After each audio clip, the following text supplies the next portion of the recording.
مفسرین کرام نے حضرت موسیٰ علیہ السلام کا ایک قصہ لکھا ہے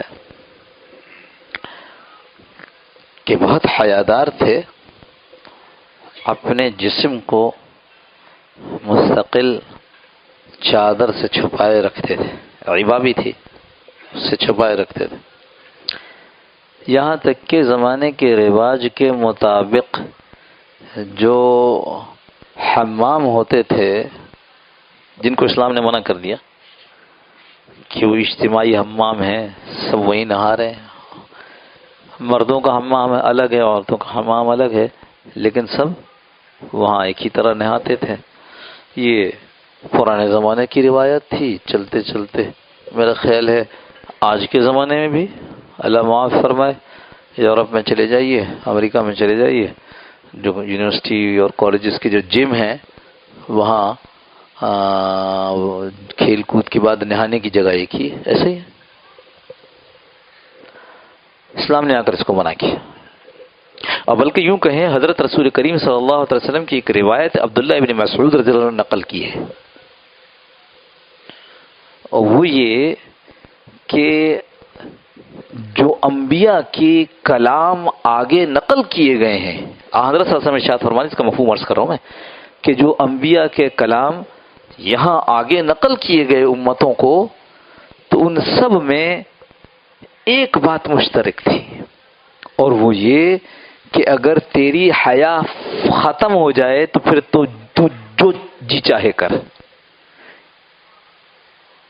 یعنی حیا یہ تمام مذاہب کا ایک خاص معاملہ تھا، اور اسلام میں یہ بہت ہی خصوصی معاملہ ہے حیا۔ خیر، تو حضرت موسیٰ علیہ السلام جب اپنے اس کو چھپائے رکھتے تو جسم کو، تو لوگوں نے یہ خیال اور گمان کیا کہ ان کے جسم میں کوئی خرابی ہے، جلد خراب ہے یا اور کوئی عضو خراب ہے، ایسی خرابی ہے جس کی وجہ سے یہ ہم لوگوں کے درمیان نہیں بیٹھتے، یعنی نہانے کی غرض سے۔ ہمارے وہ جو سب سے پہلی تبلیغی جماعت گئی چین میں، تو واپس آ کر کارگزاری سنا رہے تھے، تو کہنے لگے کہ ساتھیوں کو ایک علاقے سے دوسرے علاقے میں پیدل جا رہے تھے، تو پیشاب کا تقاضا ہوا، تو لوگوں سے پوچھا، یہ تو بین الاقوامی نشان ہے نا، یہ بین الاقوامی نشان ہے، کچھ بھی نہ کہیں تو سمجھ جاتا ہے آدمی کہ کیا کرنا ہے۔ تو انہوں نے اشارہ کیا ادھر، چلتے رہے، پھر اس نے کہا اور آگے، کرتے کرتے کہنے لگے کہ ہم ایک جگہ پہنچے تو وہاں ایک بڑی سی نالی بنی ہوئی تھی، اور بہت سارے لوگ وہاں یوں بیٹھے ہوئے تھے۔ وہ ساتھی جماعت کے کہتے ہیں کہ جو پیشاب کا تقاضا تھا وہ تو ختم ہو گیا۔ ہم نے کہا اب چلو جہاں مسجد جانا ہے، جس علاقے میں جانا ہے۔ تو یہ اس وقت تک ہم اپنے یہاں دیکھتے ہیں، اس ملک میں، اس شہر میں، کہ جو سوئمنگ پول ہے اس میں کیا لباس پہن کر ہم جا رہے ہوتے ہیں؟ وہ سطر کو چھپاتا ہے یا سطر کو نمایاں کرتا ہے؟ اللہ اکبر! اللہ کے نبی صلی اللہ علیہ وسلم نے سطر کے لیے باقاعدہ اصول وضع کیے ہیں کہ یہ یہاں سے لے کر یہاں تک سطر ہے، اور پھر عورتوں کے جو سوئمنگ پولز ہیں اس میں کیا حال ہے، اور پھر یہی عورتیں اور مرد سوئمنگ پول سے ذرا سا باہر آ جائیے تو ساحل سمندر پر چلے جائیے، جب وہ پانی میں جا رہے ہوتے تو کیا حال ہو رہا ہوتا ہے۔ حیا کا جنازہ نکالا جا رہا ہے، جو کچھ بچ گیا ہے اس کے لیے یہ ہے جو جمعے سے پہلے بات کر رہا تھا۔ خیر، تو حضرت موسیٰ علیہ السلام بہت دور چلے گئے، اور جا کر پانی میں انہوں نے اپنے کپڑے اتارے اور پتھر پہ رکھے، اور خود پانی میں ڈبکی لگا لی، اور یہ خیال کیا کہ جب میں نہا لوں گا تو جلدی سے اس پر سے کپڑے اٹھا لوں گا۔ وہ اللہ کی شان، نہا کے جب باہر نکلے تو مفسرین نے یہ قصہ لکھا ہے جو متواتر نقل کیا گیا ہے، اور وہ یہ ہے کہ وہ پتھر بھاگنا شروع ہو گیا۔ اب انہوں نے اپنی لاٹھی اٹھائی اور اس کے پیچھے، یا حجر صوبی، یا حجر صوبی، اے پتھر میرا کپڑا کہتے آجا، اور یہ پتھر بھاگتے بھاگتے مجمع میں جا کے رک گیا۔ جلدی سے کپڑے پہنے اور پتھر کو خوب پٹائی کی۔ مفسرین نے لکھا ہے کہ اس پتھر پہ ان کے عصا کے نشان بن گئے تھے، تو لیکن اللہ نے اس ذریعے سے اس حیادار آدمی کے لیے کیا کر دیا؟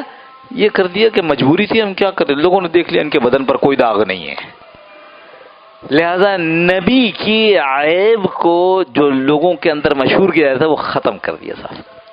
عرض یہ کر رہا ہوں، دیکھو حیا یہ ہر جگہ تھی، اور حیا کے رخ ہیں، جیسے اللہ کی حیا بتائی ہم نے آپ کو، جیسے فرشتوں کی حیا بتائی، ایسے انبیاء کی حیا۔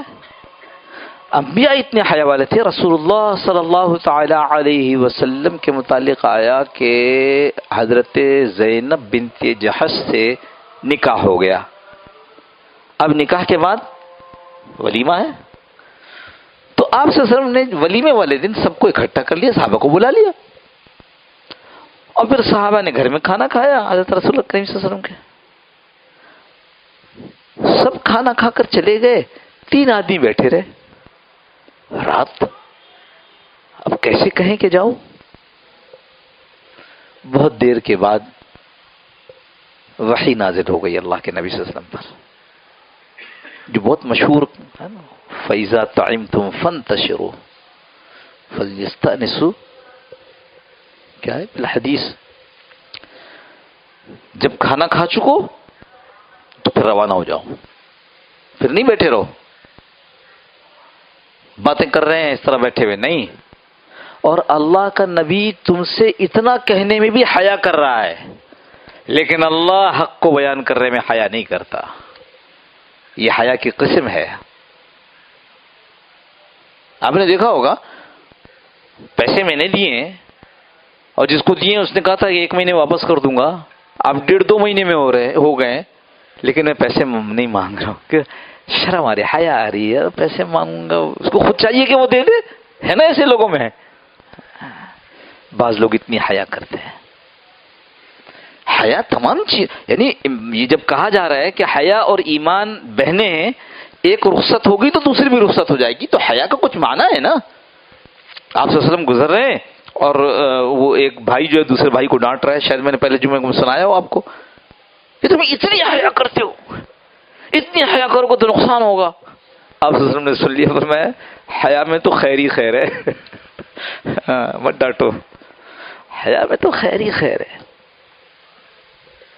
اور بعض روایت میں الفاظ اس طرح ہیں، حیا تو خیر کے علاوہ کچھ ہے ہی نہیں۔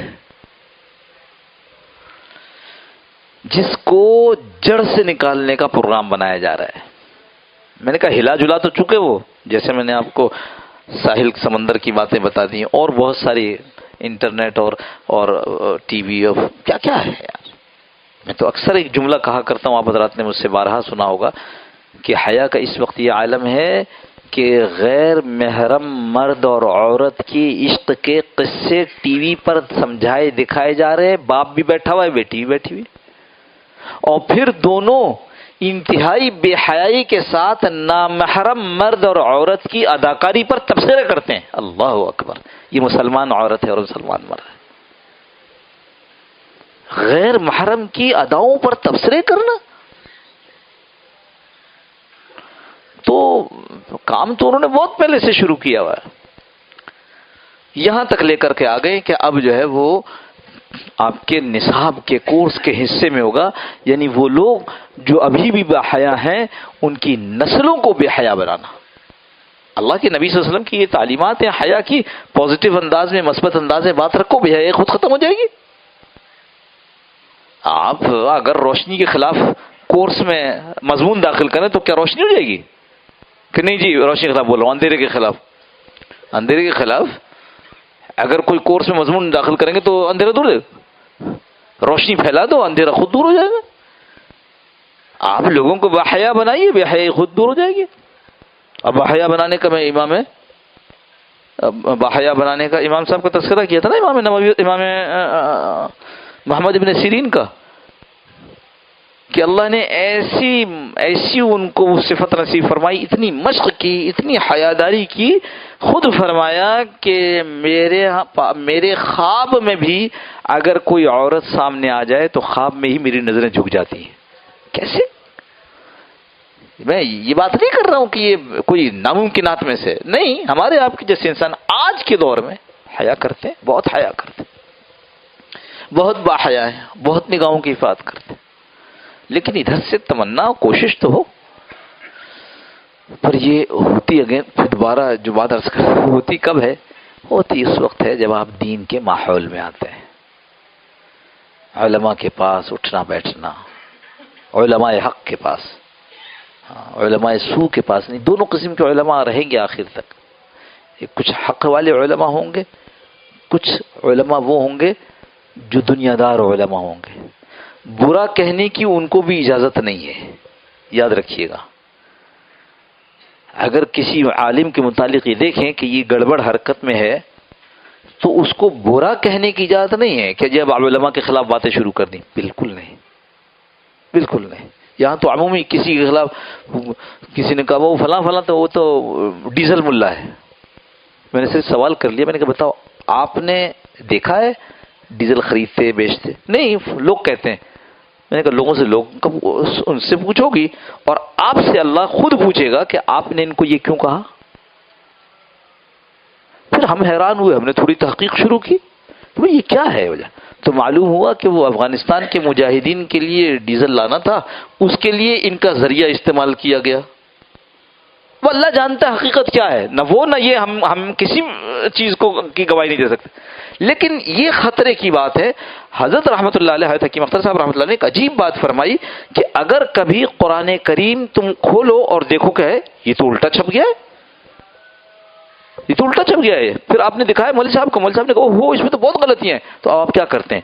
اس قرآن کریم کو آپ پاؤں سے رونتے نہیں رونتے، آپ کہتے ہیں خراب چھپا ہوا ہے اوپر رکھ دو. پڑھیں گے نہیں لیکن ہے اوپر رکھنے کی چیز. مولوی اگر گڑبڑ ہو گیا ہے تو اس کو پاؤں تلے رون دیں گے نہیں، وہ گڑبڑ ہو گیا اس کو ایک طرف رکھ دو. لیکن اس کے سینے میں اللہ نے قرآن دیا ہے، اس کے سینے میں اللہ نے علم الہی دیا ہے. خیر بات کہیں اور چلی جائے گی. وہ یہ کہ یہ چیزیں یعنی علماء کے پاس جائیں، علماء حق کے پاس. اسی طرح اولیاء اللہ کے پاس جائیں. غلط پیروں کے پاس جانے کے لیے نہیں کہہ رہے جو آپ کے جیب پر بھی ڈاکہ ڈالیں، جو آپ کے ایمان پر بھی ڈاکہ ڈالیں. بالکل نہیں. ہم ان کی بات کر رہے ہیں جو حق کو بیان کرتے ہیں، جن کے پاس بیٹھ کر واقعی آخرت یاد آتی ہے. ایسے بھی ہیں، حضرت حاوی رحمۃ اللہ لکھا، ایسے بھی ہیں کہ جو اتنے لالچی ہیں، ایسے بھی ہیں. یہ میں اپنی بات نہیں کر رہا ہوں، رحمۃ اللہ نے اس کو لکھا ہے کہ جب ان کے سامنے کوئی آدمی اپنی پگڑی کھجاتا ہے تو سوچتے ہیں کہ شاید آج بجائے جیب کے اس نے پگڑی میں رکھا ہوا ہے، ابھی نکال کے دے گا مجھے. اور ایک واقعہ اور لکھا ہے جو شاید کبھی نقل بھی کیا آپ کو کہ حضرت آج میں نے خواب دیکھا رات کو.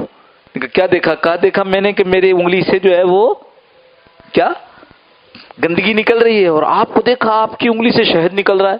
تو انہوں نے کہا بھائی تو ایسا ہے نا، ہم تو نیک لوگ ہیں اور تم لوگ دنیا دار لوگ ہیں. تو انہوں نے کہا حضرت آپ نے پورا خواب نہیں سنا، میری انگلی سے گندگی، آپ کی انگلی سے شہد، اور میری انگلی کو آپ چوس رہے ہیں، آپ کی انگلی کو میں چوس رہا ہوں.